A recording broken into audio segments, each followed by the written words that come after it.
Bonjour à toutes et à tous, c'est Steven et aujourd'hui dans cette nouvelle vidéo je vous propose un grand test complet de l'iPad mini.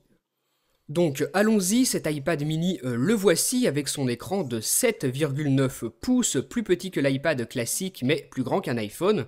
Donc moi j'ai plutôt l'impression d'avoir un grand iPod Touch, le design se ressemble vraiment. Par exemple on voit que les bords sont différents de l'iPad classique, l'espace entre l'écran et le bord est beaucoup plus rapproché que sur les autres iPads. Apple s'adapte donc à ses concurrents en proposant 7,9 pouces de diagonale pour cet iPad mini en espérant ainsi concurrencer le Nexus 7, le Galaxy Tab ou encore les différents Kindle. Comme l'écran est plus petit, vous pouvez le tenir avec une seule main. Apple a bien insisté là-dessus lors de sa présentation. L'iPad mini se tient dans une main, avec la deuxième vous naviguez, et c'est beaucoup plus pratique qu'avec un iPad classique qu'on est obligé de tenir à deux mains. Cet iPad mini, en parlant de l'iPad classique, eh bien, il est 2 fois plus léger, il est aussi beaucoup plus fin, ce qui en fait un appareil très maniable, vraiment agréable à utiliser et facilement transportable. Du côté des connectiques, sur le dessous de l'iPad mini, on retrouve le dock connecteur Lightning juste entre les speakers. Vous allez donc pouvoir utiliser votre câble Lightning pour recharger ou synchroniser votre iPad et ce qui est pratique, c'est que vous pouvez l'utiliser dans les deux sens. Donc c'est un petit détail, mais c'est quelque chose de vraiment pratique. On continue le tour de cet iPad avec sur les bords les boutons de volume, le bouton de silencieux, ensuite on tombe sur le connecteur audio pour votre casque ou vos écouteurs, là c'est le bouton power et juste en dessous l'appareil photo de la façade arrière sur lequel je reviendrai plus tard. Donc voilà pour le design de ce superbe boîtier en aluminium de 6 mm d'épaisseur. Maintenant, vous vous demandez sans doute, cet iPad mini, combien met-il de temps à s'allumer? Eh bien, on vérifie ça tout de suite. C'est parti, vous avez le compteur qui tourne, l'iPad mini est en train de s'allumer. Là, j'ai peu d'applications d'installer dessus, donc ça devrait aller assez vite. Oui, voilà, moins de 12 secondes. L'écran de cet iPad mini, il est de 7,9 pouces de diagonale, comme je vous le disais tout à l'heure. Il est rétro-éclairé par LED d'une résolution de 1024 par 768 pixels. Ce n'est donc pas un écran Retina qu'Apple a choisi de mettre sur l'iPad mini. On se retrouve avec le même écran que sur l'iPad de première et de deuxième génération, donc ça c'est franchement dommage. Le seul intérêt de cette conservation d'écran, eh bien c'est ça, les applications sont déjà compatibles avec l'iPad mini étant donné qu'on a la même résolution que sur l'iPad 1 et sur l'iPad 2. Vous n'aurez pas besoin d'attendre que vos applications soient compatibles, vous pouvez dès à présent utiliser les applications qui se trouvent sur l'App Store pour votre iPad. Malgré ça, ne vous inquiétez pas, l'affichage reste tout de même très beau sur cet iPad mini étant donné qu'on garde une même résolution mais qu'on passe sur un écran plus petit. Maintenant, cet iPad mini, on va aller voir ce qu'il a dans le ventre. Pour ça, je vais utiliser l'application Geekbench qui va nous donner des informations supplémentaires. On voit que l'iPad mini obtient un score de 733, donc c'est plus que correct. Encore une fois, on s'aperçoit qu'il y a des similitudes avec l'iPad de deuxième génération, puisque l'iPad mini est équipé de la puce A5, ce même processeur qu'on retrouve également dans l'iPhone 4S. Pour terminer sur la mémoire vive, l'iPad mini dispose de 503 Go de RAM. À titre de comparaison, c'est moitié moins de ce qu'a l'iPhone 5. Apple a donc décidé de ne pas placer son dernier processeur dans cet iPad mini, mais plutôt d'utiliser la puce A5. Ça n'empêche pas l'iPad d'avoir de très bonnes performances et notamment de faire tourner Siri, l'assistant vocal.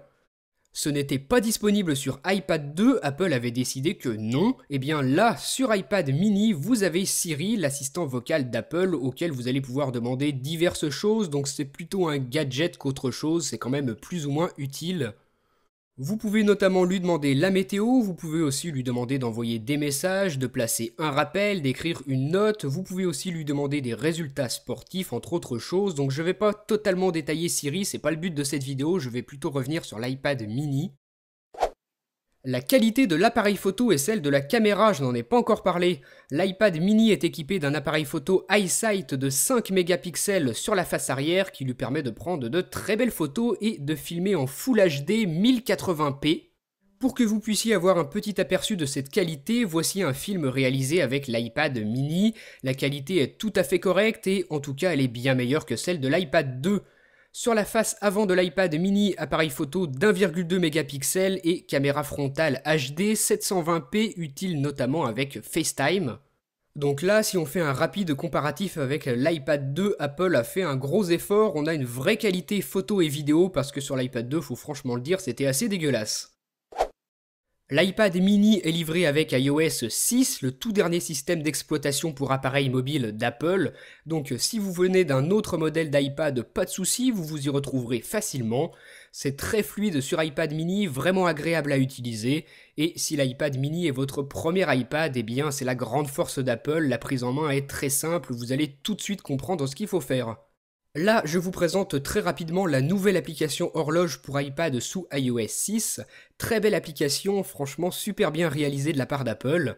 Vous aurez aussi sur votre iPad mini la nouvelle application plan avec la 3D, la fonction GPS également. Très belle application encore une fois, mais je vais pas trop m'étendre là-dessus, surtout que j'ai déjà présenté tout ça dans des vidéos séparées.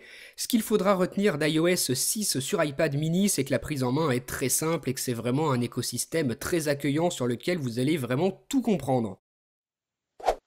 Enfin, pour le prix de l'iPad mini, ça va de 339 € pour le modèle de base, Wi-Fi 16 Go, celui que je vous présente en ce moment, et ça va jusqu'à 674 € pour le modèle 64 Go avec la 3G. Le prix, c'est donc la première chose à placer dans les points négatifs de l'iPad mini, sachant que la concurrence propose des tablettes de 7 pouces aux alentours des 200 €. À ajouter à ça, on aurait aimé avoir le même processeur que l'iPhone 5 ou encore le même appareil photo, et bien sûr la qualité de l'écran, ce n'est pas du Retina sur cet iPad mini. Apple nous avait habitués au top du top et ils auraient quand même pu mettre un écran Retina sur cet iPad. Rassurez-vous, il y a tout de même des points positifs à cet iPad mini, et même plusieurs, à commencer par iOS, pour moi le meilleur système d'exploitation pour appareil mobile, et ça c'est pas négligeable. Autre chose, la légèreté de l'iPad mini, là aussi la concurrence est légèrement en dessous, cet appareil est extrêmement fin, extrêmement léger, et ça aussi c'est important.